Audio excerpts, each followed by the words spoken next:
Hello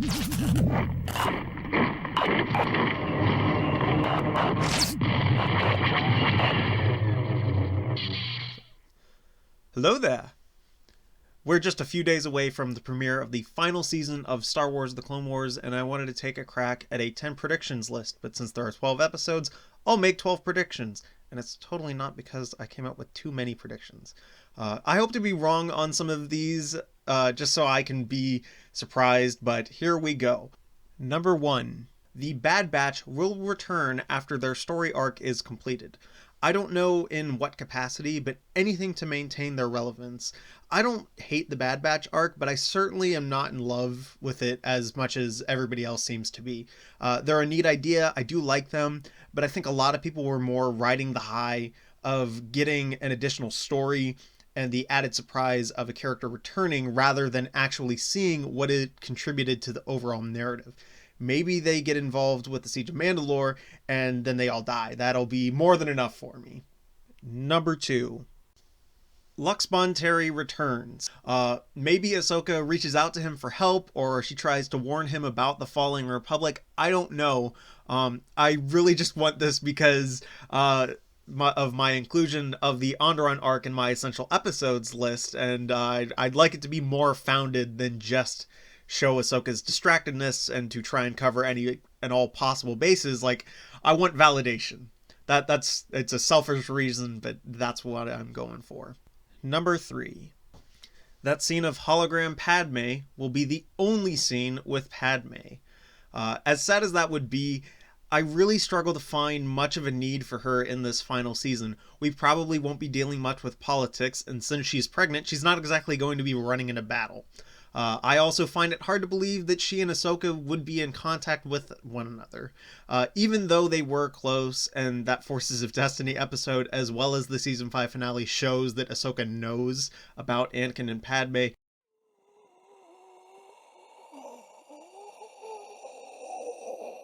Ahsoka would be trying to sever all ties to her former life as a Jedi, her mentor, and sadly that means Padme also gets cut out too. So I think that one scene with hologram Padme will be the only scene with Padme.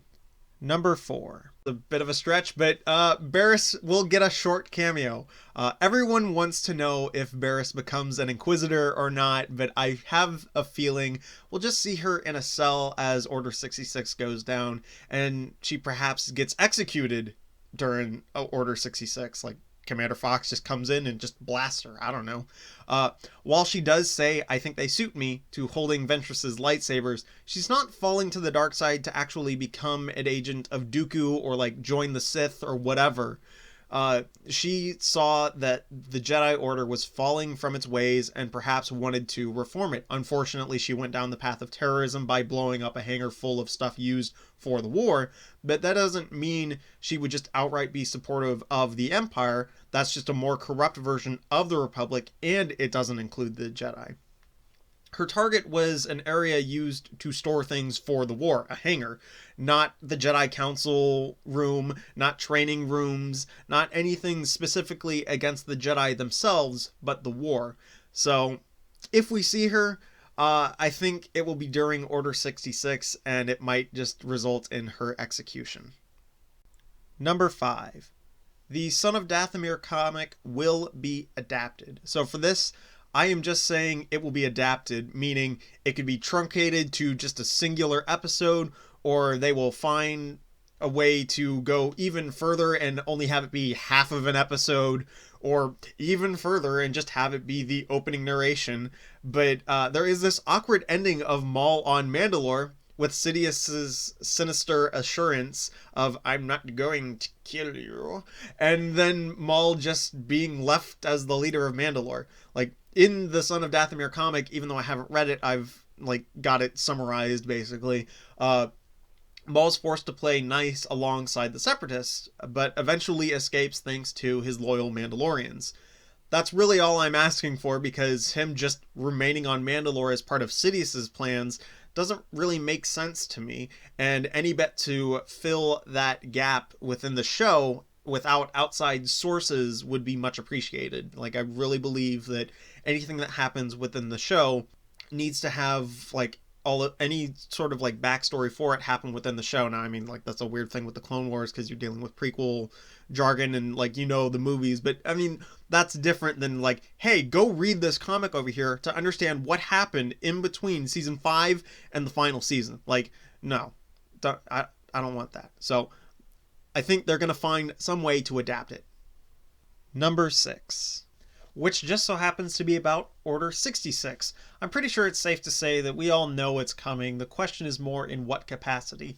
A lot of people are hoping to see a big montage of a bunch of Jedi across the whole galaxy, and I'm not saying that isn't going to happen, but it's probably not going to happen. And we'd be covering already tread ground if it's just the Jedi we see in Revenge of the Sith. That whole montage, we've already seen it. And unfortunately, we know that Eth Koth, Joe Castanu, Quinlan Vos, Opa Rencistus, and possibly Luminara Unduli, if her story of being captured wasn't fake, all survive Order 66, so we can't really see what happens with them either without it undercutting the impact of Order 66. That then leaves the majority of the Jedi being nameless faces because they weren't in the show, which means it would be a little bit harder to care, honestly. In Revenge of the Sith, we see Jedi that we know, but only because we saw them a few times in episodes 1 and 2, most notably on Geonosis, and a couple of them had a few lines that turned into memes.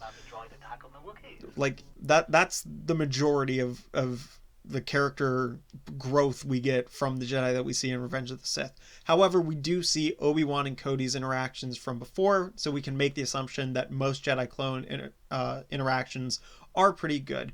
And then it's also paired with Yoda's reaction and the score of John Williams, so it does become pretty effective. I'm not saying it can't be effective when it's just a bunch of nameless people, but the only times that there have been nameless, like quote-unquote nameless, Jedi in the show before are just to be plot devices. And Order 66, I mean, yeah, like, all the people that died, it's just to serve the plot. There's like, yes, all the people are dead now. Because the Clone Wars has focused so much on characters, it's going to feel maybe a bit more like a disservice to just have it be a bunch of people that we don't know or care about. It's also been stated by Dave Filoni that he and the crew are trying to make this final season as like true to the original plan as possible, with only a few shifts to better fit with the canon. So basically, outside of Maul and Ahsoka, pretend like everything after 2014 doesn't exist yet. I doubt we'll see what happens with Depa Billaba and Caleb Doom, Jaro Tapal and Cal Kestis, and a bunch of other Jedi we've never seen in the show before, nor the Jedi and guards that became Inquisitors. As far as subtle nods to the rest of the canon go, the best we're probably going to get are those holograms of Depa and Caleb we see in the trailer.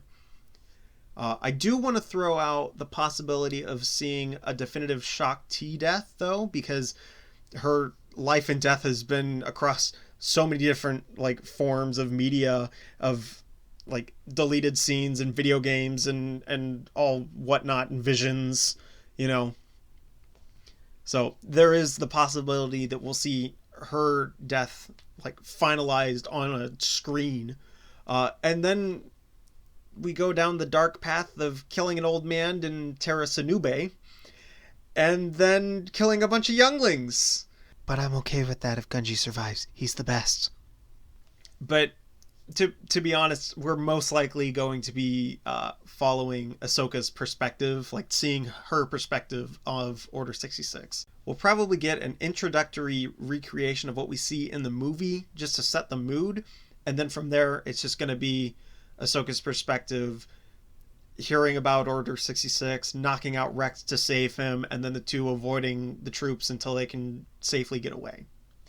That's what I think is going to happen with Order 66.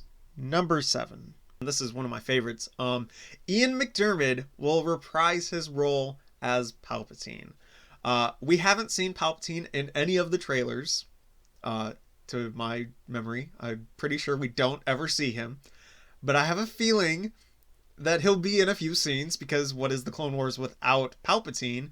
And it will be Ian McDiarmid voicing him. Sadly, Ian Abercrombie died during the time that recordings for season 5 were underway. His last episode was The Lawless, which is why that episode is dedicated to him. Later, Tim Curry comes in to fill the role for the finale of season 5 and provides his voice for Palpatine in The Lost Missions. And I have to say, he does a pretty good job matching Abercrombie's voice, but still, we had McDermott for Rebels, and Dave Filoni could have had him record some lines for the Clone Wars in secret. So that's what I'm saying. Like, if Palpatine's going to be showing up, which, I mean, I have no doubt he will be, he's going to be voiced by Ian McDermott. All right, we're getting a little wordy with our predictions here. Let's speed things up a bit. Something simple. Number 8. There will be no explanation as to why Ahsoka's lightsabers are blue. Dave just wanted to change them for the heck of it, and there's nothing more to it. There will probably be an explanation for it somewhere along the line, maybe in a behind-the-scenes video or an interview, but there will be no reason given within the show. Number 9. Darth Vader will have a cameo. And no, I don't mean Anakin as Vader. I'm talking the whole getup with the suit and the cape. He won't have a single line. He'll just be there and we'll just like hear his breathing. And I kind of want a recreation of the scene at the end of Revenge of the Sith on that Venator where he walks down that catwalk and stands next to the Emperor. Like, that's all I'm asking for. I want to see Darth Vader in the Clone Wars style. Number 10. The last shot of the show will be Ahsoka looking out to the future. In the Ahsoka novel, never read it, but I hear that she buries her lightsabers, and then, like, after that, I have no idea. But in the show, after she does that, she will turn around to a desolate wasteland, look out to the night sky, pondering the future, and then the credits will roll. Number 11. The music in those last two predictions will be a combination of the Imperial March and Ahsoka's theme / that Twilight of the Apprentice suite from Rebels. I mean, there's not much else to that. You have Vader and Ahsoka both looking out into space and the future. Neither knows who each other are, and they're not sensing each other, but you have this nice little like back and forth fading between the two as they kind of mirror actions. It's like, hey, Vader's kind of looking out to the future of like this empire, and Ahsoka's looking out to the future wondering what else there is to do because now there's this empire that's going to be in the way. But you know, you just have this back and forth. The music kind of does a bit of a back and forth, and it slowly swells into number 12, the credits. So in season 5 and The Lost Missions, the final episodes fade to black and you get this really sad Ahsoka theme, and it gives me chills every time because it's haunting but beautiful. But not this time. We're going full tilt on the Star Wars, and it will end the same way Rebels did with a classic Star Wars ending theme that transitions into a Clone Wars theme. We'll get all the names of the main actors separate from one another. They all get their own title cards. So Ashley Eckstein, D. Bradley Baker, Matt Lancer, James Arnold Taylor, Catherine Tabor-Tame, Tom Kane, Matthew Wood, Sam Witwer, maybe Nika Futterman, maybe Corey Burton, and this is one that I would kind of hope for. Maybe one with Ian Abercrombie as Palpatine, because they did the same thing with Freddie Prinze Jr., despite him not having a voice in the finale. Ian Abercrombie, I mean, he was Palpatine in the Clone Wars, you know, like, so even though I have this whole thing of saying that Ian McDermott will be back, like, get the Ian that played him longer in the show to be like the main credit for him. But anyway, and then it will go into your standard Clone Wars credits of like a big list of everybody and like the actors and all the characters that they played.